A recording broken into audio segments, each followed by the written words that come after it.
Hello and welcome. This is Heavy Business. I'm Aaliyah. And I'm Curtis.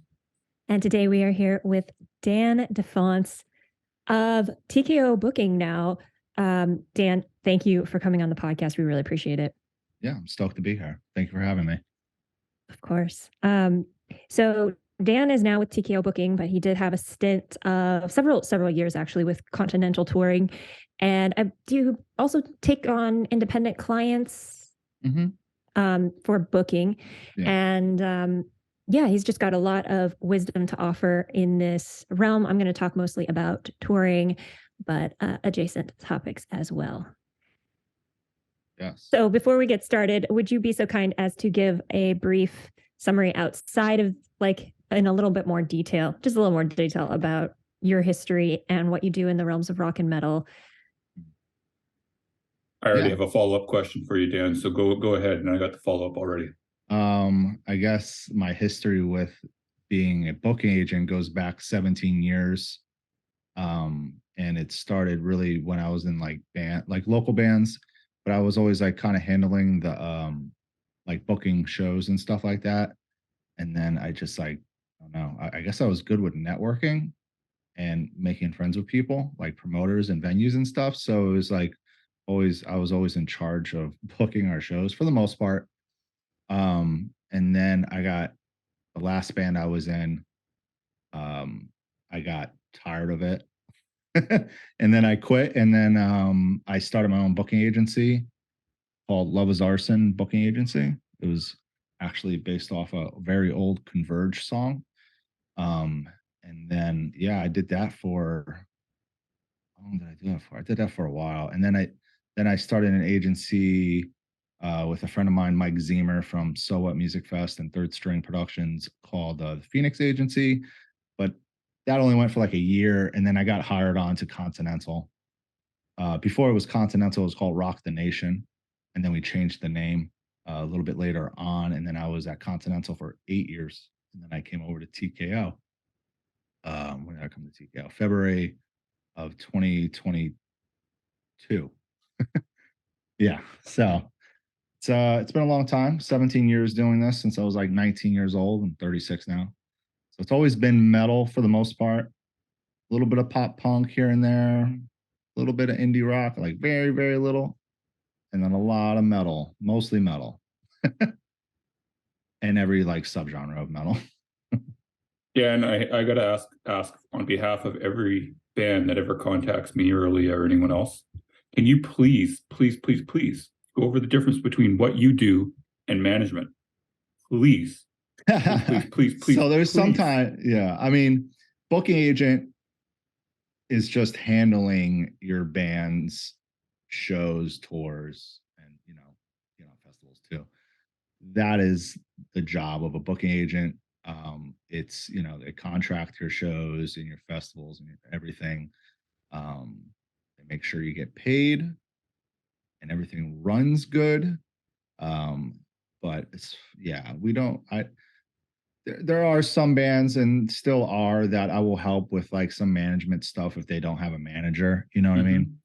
And even with bands that are coming from Europe, UK, Australia, anywhere, Japan, that have never been here before, they don't have a manager. So I will help them with, hey, check into these, transportation companies like van rentals, Cruise America, this, and that, bandwagon, tour buses, whatever they can afford.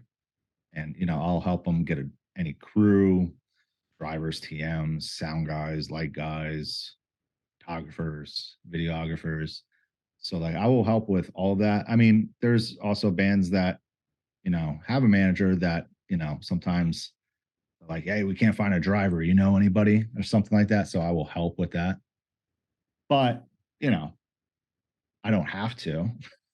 But why wouldn't I? You know what I mean? So that's just to clarify, sorry to cut you off, but just to clarify, just for bands, for simplicity's sake though, you guys only handle show bookings and not the rest of it. Yes, technically.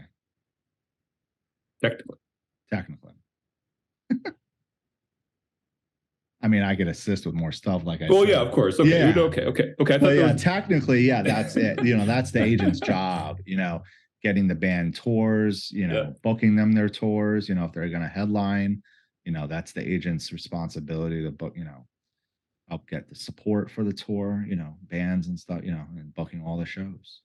So what do you think should come first, the manager or the booking agent?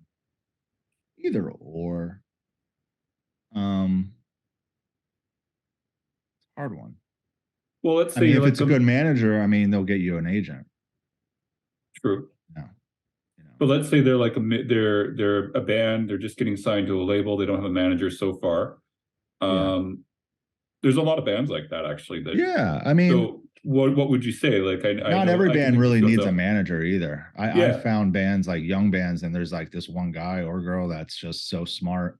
Yeah. You know what I mean? That they just or the whole band just has it so together that they're really great with logistics. And there's one person in the band that does videos or photos. There's, like you get, those are few and far between. But I mean, if you're in a young band and you're like, oh, what do we need first? Whatever you can find first, I guess. That's, if you come in contact with a very legit manager, then maybe that's start there, and then they can get the band hooked up with a booking agent. Fair. Or you can reach out to agents too. I mean, I'm very picky nowadays.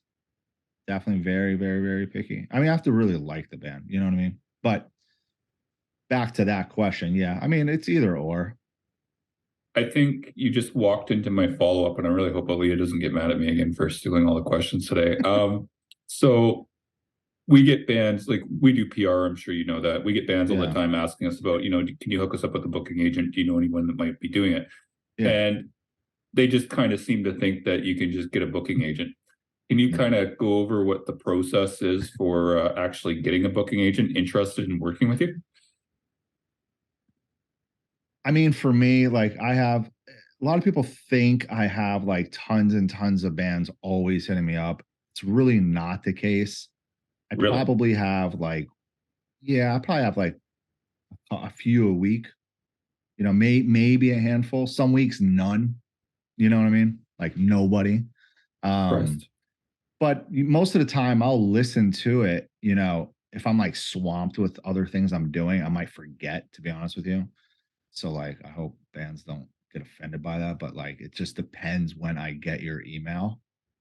So if I'm not like swamped with other things going on during that time I get your email, most of the time I listen to the music. And there's definitely been bands where I've found bands that way in the past, not really recently, but yeah. And if I like the music, if I really enjoy the music, I'll start looking at their socials, start looking at just everything that, all their socials, like their promos, their band photos, their what they're doing, if they're doing any shows, touring. I look at everything, their branding, their logo, just everything, their album artwork. Well, what's the most important part to you then? Because if it's just like you like the music, really, because you can change everything else. Okay. You can help, you can give them your suggestions, you know what I mean? I'm not gonna like force it, but I'll tell a band like, hey, I think your logo is bad, or like that artwork is really not good. I'm gonna give you if you want my opinion. if they're like, yeah, tell us anything, and I'll tell them everything, I figured you'd first want and to know foremost is the music. I figured you'd want to know like show attendance and stuff like that, and if they're actually not really, because okay. Well, yeah, I mean, it could be a very small band and like, or very new. I mean, I've worked with bands that have never played a show before. Really? But I know they're good musicians because they come from past bands. Okay. And so they are experienced. You know what I mean? Yeah. There was like one band years ago. I don't work with them anymore, but they're still friends of mine. A band called Brand of Sacrifice. I picked them up. They have like no shows. Yeah. So, and and their previous band was the After Image, which I knew too. So like, I wasn't worried about them sounding like crap live. Yeah. And I had a lot of faith in that band, getting fans and really doing well. And now look at them. So, it's but yeah, I mean, I don't really like it. If it's like an older band or a band that's been doing it for a few years, touring and stuff, and they're looking for an agent, and I really like the band, but I don't know what their draw is. Usually I know what their draw is. But if I don't know what their draw is, I'll ask them, like, if they have like attendance numbers from past headline shows, stuff Yeah. like that. Like, ask them like what they've sold in merch, if they have that on file, which every band should. And you know, get that information and see where they're at, and then see what we need to do to, you know, build it more. Try So to help them grow. okay, so you're music first guy. So what's the process then? So you hear a band, you're blown away by the music, you think they got potential. What happens next then? I'll hit them up if they don't have an agent. Of course, yeah. Let's say they hit you up. They hit you up. You think they're great. So what's the next step Get on that a happens? call or a Zoom like this. Okay. Just talk to them, feel them out, see where their heads are at. And how do you know that they're a band that you want to have at that point? Like, you got the music. If there's like chemistry there, like when we're talking and everyone has like the right ideas and the right vision.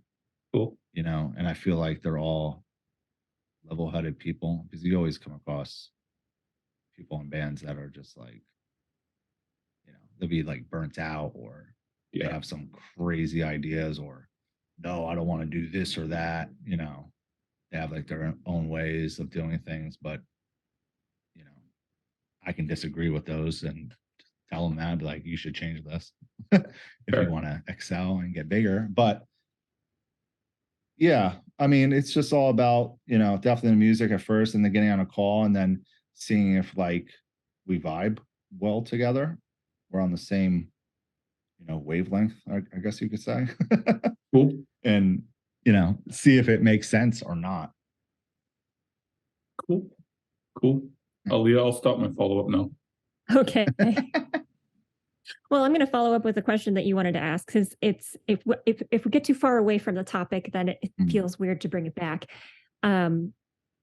What Curtis had mentioned before we got on the call, if there are any like red flags for management scams, and I guess you could say if there are any red flags for booking agent scams as well that people can look out for. Yeah, I mean, I guess I more so hear about managers. This is not every manager. Keep in mind, this is not every fucking manager. There's a lot of, you know what I mean? So I've definitely, I've heard of management companies like charging like a monthly rate to manage your band. And I do know of one that has done pretty well and with building the bands, getting them agents, and then they take them off the monthly retainer, and it's just a percentage, right? And but that's very few and far between. I know others that I know that others that just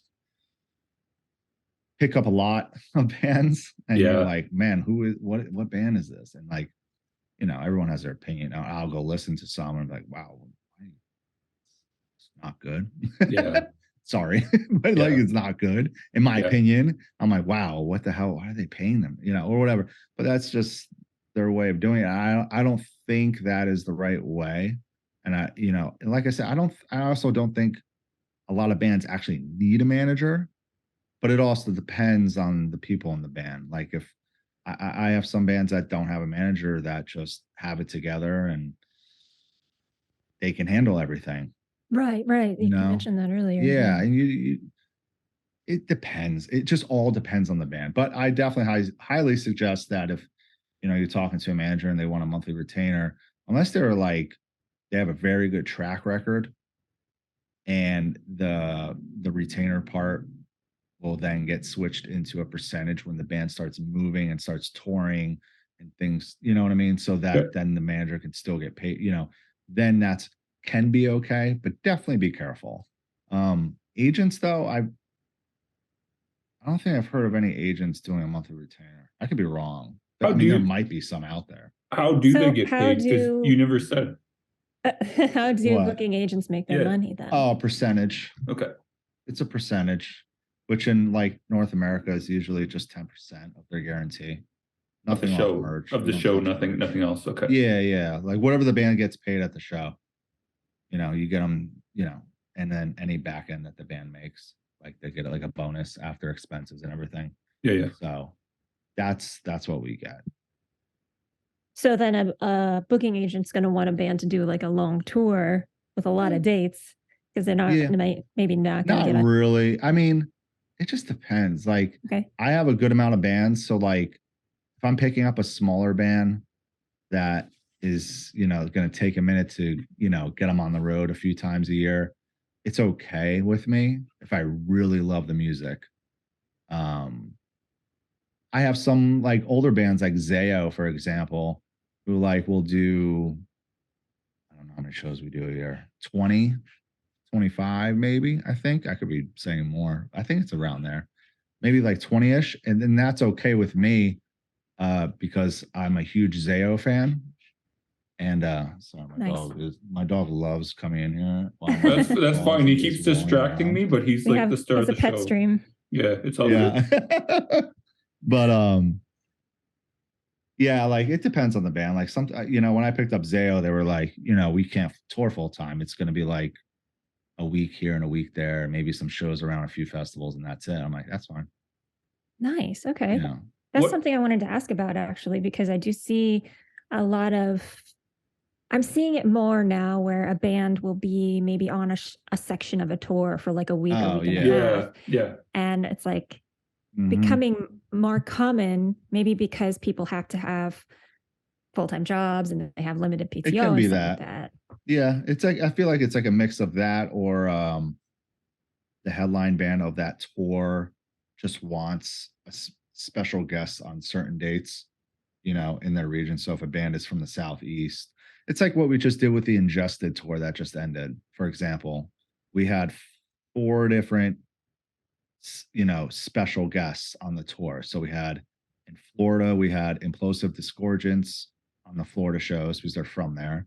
And then we had Peeling Flesh on Arkansas and the Texas shows, and they're from Oklahoma. So that's super smart. Yeah. And then I Declare War was on the Pacific Northwest states, Portland and Seattle. And then we had Vomit Forth, who's from like the Northeast, and also one guy's from the West Coast, or 2 guys are. I can't remember. They were on like Chicago through the end, which was like Chicago, Detroit, Cleveland, Toronto, Montreal, and Boston.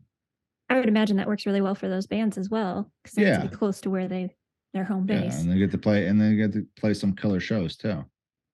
Yeah, and it's cool too because it's like extra bands to promote the tour. If you think about it, right? Of course. So now you got more bands promoting the tour instead of just the 4 core bands.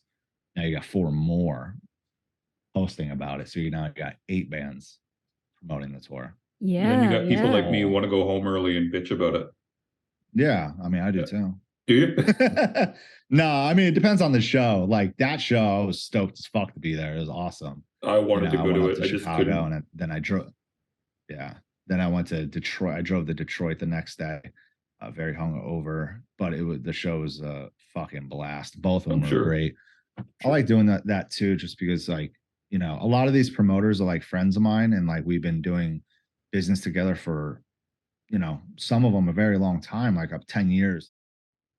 Okay, so you have your history where you first started out was booking shows for your own band. So let's go back to that philosophy, like how bands, if there's a smaller band who wants to maybe plan their first tour, do you have any tips on how they can get connected?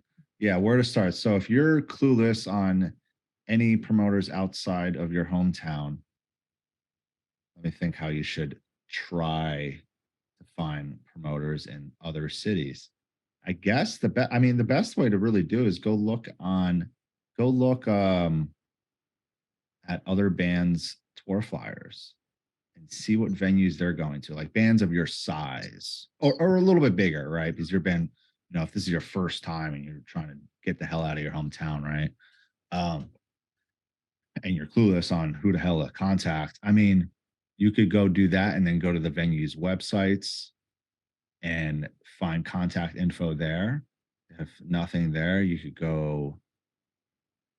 It's kind of hard. Go to like the event pages of those shows that a band you know of that's going on tour. You can go to their event pages and find contact info there, because there's a lot of booking companies that, you know, independent promoters have their own Facebook pages, Instagram pages, Twitters and stuff. So there's definitely ways. You just have to find it, and it's not really that hard. I mean, when I first started booking tours, when I was, you know, before I became an agent and I was doing it for my bands that I was in, it was, you know, MySpace back then. So, you know, but everyone had every independent promoter had their own booking page, right? And you can just find them pretty easily. Like, it was pretty easy to find booking pages, and then I would just save them to my favorites. So when I went to book a tour, which I used to book a lot of tours through MySpace and not email, like, at all, is Nice. just go to my favorites and find them. Like, oh, I need a show here in South Carolina, North Carolina, Florida, you know, and stuff. And then they would tell me, you know, I would get contacts from them. You know, I would hit up other local bands in other states and ask them for contacts. There's a ton of different ways you can do it. You know what I mean? There really are. And you don't necessarily need a booking agent to book you your first tour. I highly suggest bands that do it themselves. If they can do it yourself and execute it, it's very good. And I know bands that still book their own tours, you know. But yeah, that's probably the best way to do it. I mean, Really you good got the tips there. internet's at your hand. Yeah, at your honestly, hands it's now. we have Especially so many more than- resources now. Yeah, especially now than compared to when I was younger, you know, when I was like 17, 18, 19. Totally, yeah. You know, I mean, we have MySpace, but there's so many other social networks now, and every booking company has an Instagram, a Facebook, a Twitter, Yeah. all that, Yeah, very true. websites. So there's ways. So I had a question. I know we don't have a ton of time because I'm an idiot and my internet keeps you're going fine. down. So now, for a booking company like you guys do how does it work? Like, if you're willing to say, obviously, like, Yeah. do you guys just get paid on the commission for your bands, or how does it work? Because I see such different rosters for all the people on there. I was just curious how that works, if you're willing to say. I mean, yeah. So like I get paid off the bands that I represent. Okay. Yeah, just the ones I represent. And it goes for other agents too. Like like me and Liam over here share a couple bands. So then I noticed that, yeah. So in that case, if we're sharing a band, we would just split it 50-50. Oh, okay. Technically, yeah. We don't charge the band more.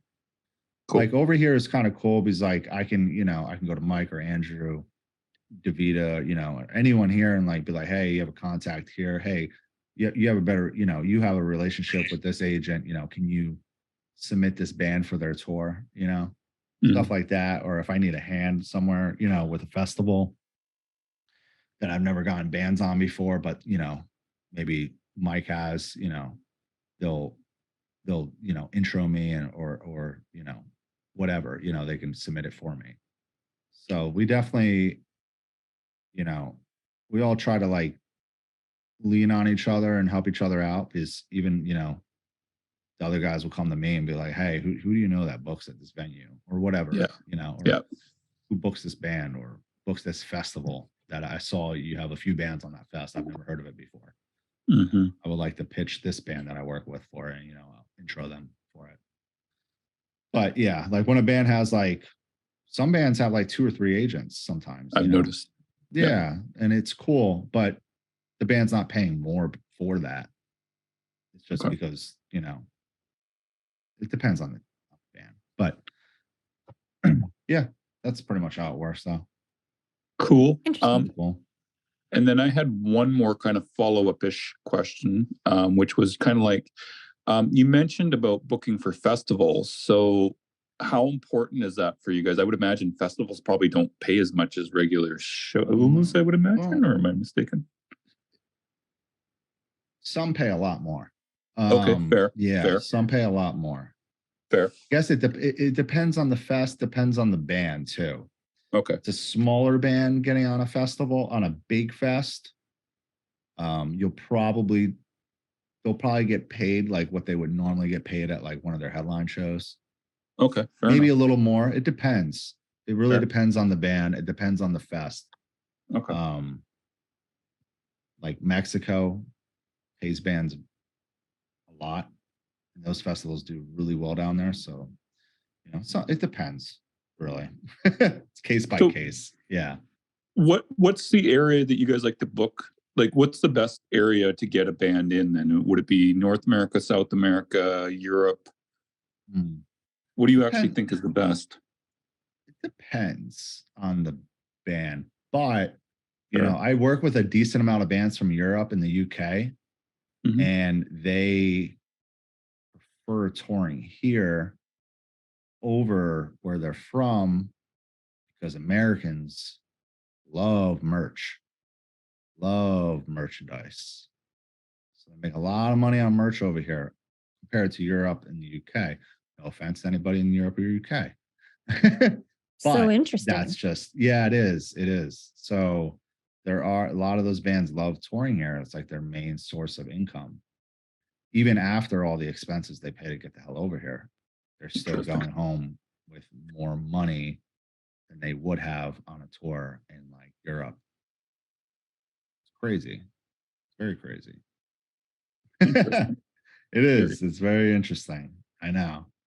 But, you know, I guess that's, you know, it's a good thing for us agents here, you know, especially, you know, when you know, when you want to work with a band from over there, you know, find a band from like Europe, the UK or Japan or China, you know, wherever, Australia, and you know, they love touring here because they make a lot of money. So makes things a lot easier. But I feel like here's like the best right now. Obviously going to Europe and Australia is like the best, you know, coolest thing to do too, especially if you're from here. We all want to go to the place we haven't Oh, been yeah. before. Of course. I haven't even been there yet, so which is crazy. Really? I have not. How? I don't know. Next year it's gonna happen. Next You year gotta it's make it gonna happen. Yeah. Yeah, I have so much stuff this year. And then I gotta get surgery on my left knee because I tore my ACL. Oh, I rough. gotta, I Sorry. gotta do that next month. Yeah. Yikes. All right. It doesn't happen, but it can happen. But yeah, I gotta do that. But next year is my plan to like really go and visit Europe, go to Germany and just a bunch of places in the UK. And then hopefully, probably not next year, the year after, go to like Australia, which I really want to do. Very cool. I really want to go to New Zealand because I'm a Lord of the Rings nerd. Yes. Yeah. New Zealand's awesome too. I always hear that about New Zealand. Yeah. Yeah. I'm gonna go out there too.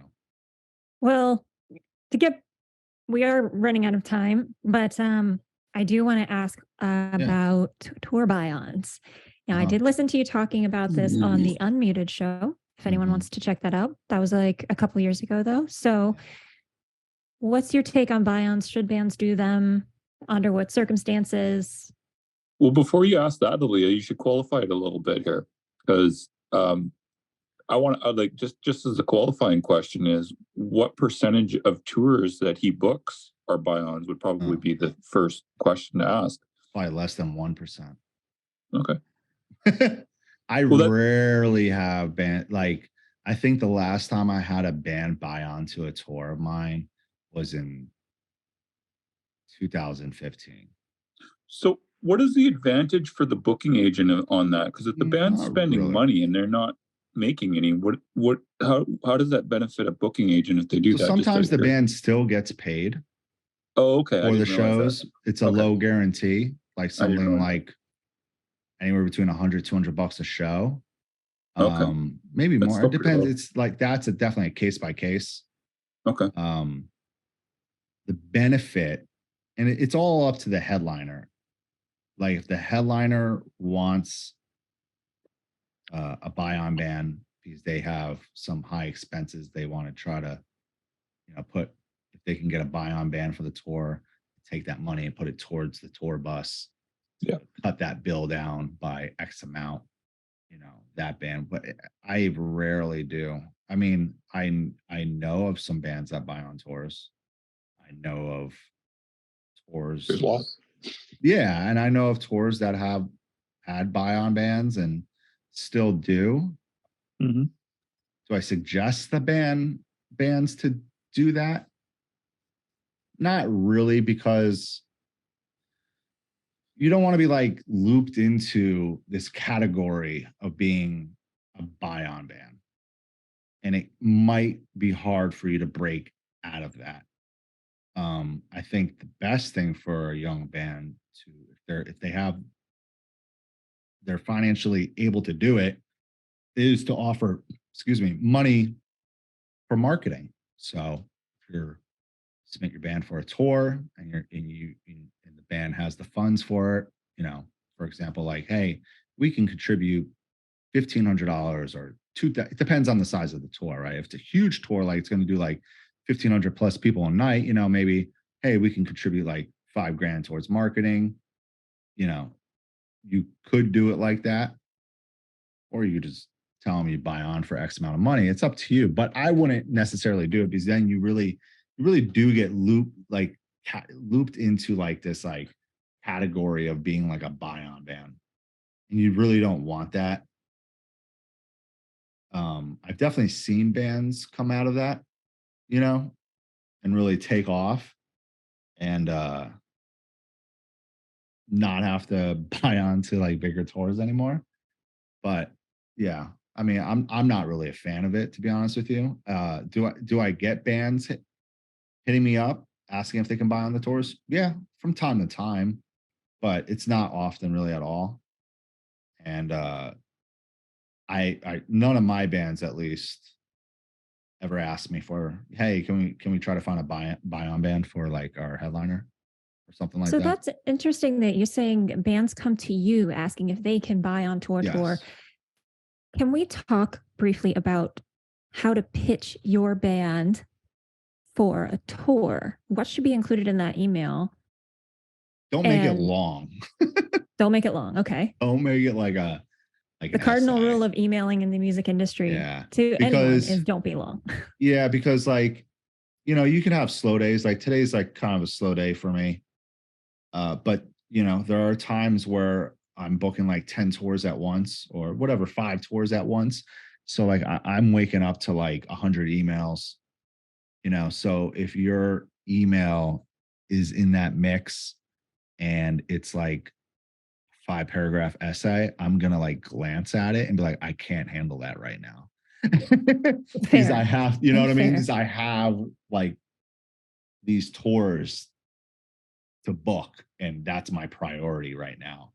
Right. So it's kind of all about timing. You know what I mean? I've had bands hit me up and I just completely look over it, and then a couple months go by and I get another email from them. I'm like, oh yeah, let me check it out. And then like all of a sudden I'm like, oh, your band's really good, and blah blah blah. We start talking a little bit, and like, yeah, we emailed you a while ago. I'm like, just wrong time. So sometimes it's worth following up. Yeah, and just not making a long email, just be brief, kind of band you are, your name, and links to your music. I've had bands hit me up with no links, and I'm just like, I just want to click a link. I just want to give me your link to your music video. Just put it right there. Just let me click it. Yeah. You know what I mean? That happens to us all the time too. Yeah. All the time. Like no links. I'm like, I'm not going to search your band now. If you do that, I'm more than likely 99% not going to look up your band. Unless I think the name is cool, which is rare. Which is rare. Which is rare. If I thought the name's cool, I'm like, well, that's kind of a cool band name. Let me look at it. But yeah, if the band has like really cool artwork and stuff, and even if they include that in there, like if I really like the artwork, I'm like, oh wow, that's really sick. Like I'll listen to it. That'll make me listen to a band more. Because even like on Spotify, I'll be scrolling through and just, related artists, you know what I mean? Or something just comes on after listening to a record and it's a band I don't know. And I'm like, oh, it sounds cool. And you go to it like, wow, that artwork's really fucking awesome. That song was pretty cool. I'm going to listen to the whole album now. Or, I'm going to give it a shot. I'm going to see if the rest of the songs are good. The artwork sucks. I'm probably just going to not even consider it. I'm very picky with all that shit nowadays. Fair enough. Yeah, just like spend money on good artwork, good logo, make your band look real good, and more people will listen to it. Yep. It's true. That is a fact. Even when I Aaliyah, was a do we have kid. sorry. No, you're Go good. ahead, man. Okay, Oh, no, I was just go ahead. Go ahead. Oh, I was just gonna say, like, when I was younger and like, going to like the records, like FYE or Best Buy or something like that. If I saw an album with like really cool artwork, I would scan it and listen to it because an FYE and stuff had the headphones and stuff. Yep. I would listen to it. So I'm still the same way now, literally. Yep. Yeah. I was gonna ask Aaliyah if we have another 5 minutes or if we gotta. Yeah, go ahead. Yeah. Okie dokie. So I kind of wanted to just quickly just kind of go over this since you brought it up about the links and stuff. What exactly do you want to see other than just like you mentioned music, but like what do you want to see when a band submits to you? So like, and how should they be submitting to you? Email, or should they be going on Instagram like half the fucking bands do, or like email? Okay. Don't. Yeah, I hate when people like if I don't know you, because then like like on Instagram it goes to like another folder, for example. Yeah. And it's same with like Facebook. So you're kind of wasting your time hitting me up or somebody else up in the industry, another agent or manager or publicist or whatever, right? Or label person, because it's going to go to another folder they're not going to see. So your best thing to do is definitely email. And it's really not hard to find an agent's email. It's not at all. Like usually, there's actually this website called roster.cc, but it's spelled rostr.cc, and you can sign up for free and you can find like every band's agent and manager on there. For the most part, some are missing, but it's a pretty cool website. There you go. A free promo for them. Nice. You can pay for it too and get more information. But it's actually legit. It's actually really legit website. It's nice too. So it's all that info is out there. So there's no excuse for the most part. If you can't find someone's info, that's crazy to me. But yeah, in the email, like I said, keep it brief, introduce yourself, what band you're in, the band name, and leave, just say you're looking for an agent, whatever you're hitting that agent up about. If it's for a tour, you're looking for an agent, and links to your social media like Facebook, Instagram, Twitter, and a couple like YouTube videos. And if you have like a new video that's coming out, and you have like a private link for it, you can include that too.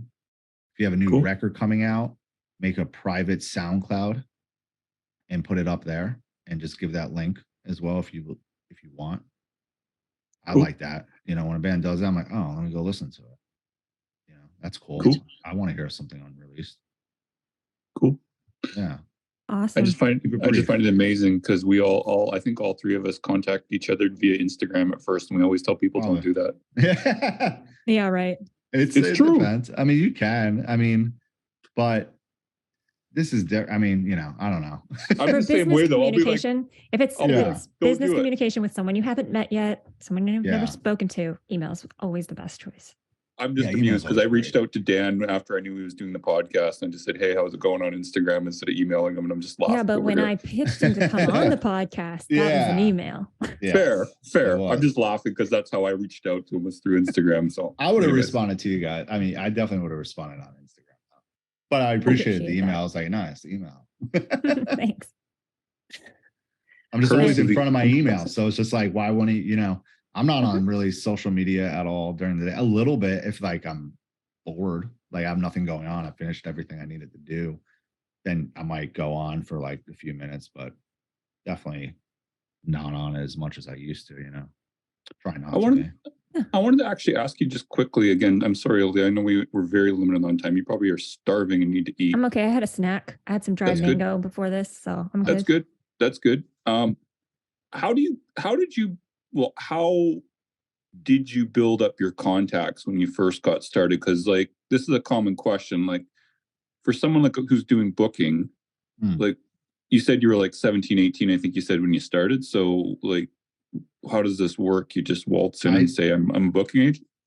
Well, no, I wasn't like tagged. I didn't consider myself a booking agent until I was 19. Fair. But when I was booking tours for my couple bands that I was in before I quit them, I would just, it was all like, there's a lot of MySpace. It was probably like 80% MySpace booking shows. It was all through MySpace over email. Probably 85% via MySpace. And then you could just save everyone's like page, even if it's just their personal page, you could save their page to your favorites.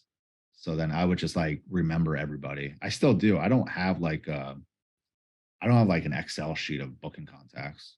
If someone's like, hey man, can you send me your booking contacts for North America? I'd be like, I don't have that. Wow, that's I feel awesome. like I would have no. to send you an itinerary for a tour, essentially. You know, like, oh, here's those. Which That's is what I would have to do. that just led me to another question, but I'm not going to bother because I know we're running out of time and Aaliyah's going to die if I keep it up. No, go ahead. Like I said, No, it's- I'm prepared now because of this happening often. So Okay. I ate a snack. I'm good. Yeah. This will be my She's prepared. last. Hopefully, this will be my last question for you. So, how does one go about the logistics of booking a tour then? Like, what is the thought process? Because I can't imagine even thinking about something like this and dates and where to go and routing. Like, So how? like how do I do it, or how? Well, I mean, yeah, sure. Because we're talking to you. Yeah. I don't know how everybody else does it. Usually but it's I like- go nuts. like a lot of routes are a little can be very, very similar. But you know, if a band already did like an A market tour and they want to come back, let's say like 4 or 5 months later and hit up smaller markets, like more B and C markets, like the smaller places, then you have to be a little more it's a little more thought out. I feel like when you're booking like an A market tour, I can route something very quick and Really? I'll send it to the band. Oh yeah. Yeah. Because I would think you'd have to I'll be make a worried round about like everybody 3 else minutes. touring too. wouldn't you? Kind of, yeah. So like it depends. So that's like one thing that like, you know, internally, like I could route a tour and then send it out to the agents at TKO and be like, hey, does anyone have anything that conflicts with this? But like you don't do that with like other agents. Like Of course. sometimes you'll be talking to another agent and they're planning a tour for one of their bands during the same time you're planning a tour for one of your bands. Like you figure it out kind of from that phone call or something. And then you're like, hey, we should share each other's routes. Right. And make sure we're not going to conflict because this is like a similar tour. You know what I mean? Similar bands, same fan base. We can't conflict. Like me and my friend Jonathan did that. I was booking the Angel Maker headliner that's going on in August, and he was booking the Distant / Left to Suffer tour. And I was like, hey, I'm gonna send you my route. I was like, I'm already like done booking this, and you're just starting yours. So you're gonna have to change stuff if it conflicts. Because I'm already done booking it. But you know, sometimes I mean, a lot of times that doesn't happen that way. So you don't really know if it's going to conflict with anything until you start booking it, right? So if you start booking it and you're talking to all these promoters and they're like, well, I got this metal show on that same day or the day before. And then you start figuring it out because you're talking to all these different promoters and you start figuring, oh my God, this tour is going to conflict so much with that tour and this tour. Then you go back to your headline, you go back to your band and be like, you tell them and like, hey, we should push this back like 2 weeks and reroute it, you know. And then when I start figuring those things out, like, oh, we're going to conflict with that tour in these markets and we're going to conflict with this tour in these markets, I'll reach out to those agents, just be like, hey, can I just see your route? Because I'm doing a headliner for Ingested. I'm just going to use them again for an example. They'll give me their routes and then I will fix it so that we're not conflicting like crazy or anything. Yeah, I was curious about that, and that's interesting. You brought up Distant and Angel Maker because they are around the same date, so that's interesting. Yeah, there's a couple shows on the West Coast that are kind of back to back. I think like Phoenix, Toronto.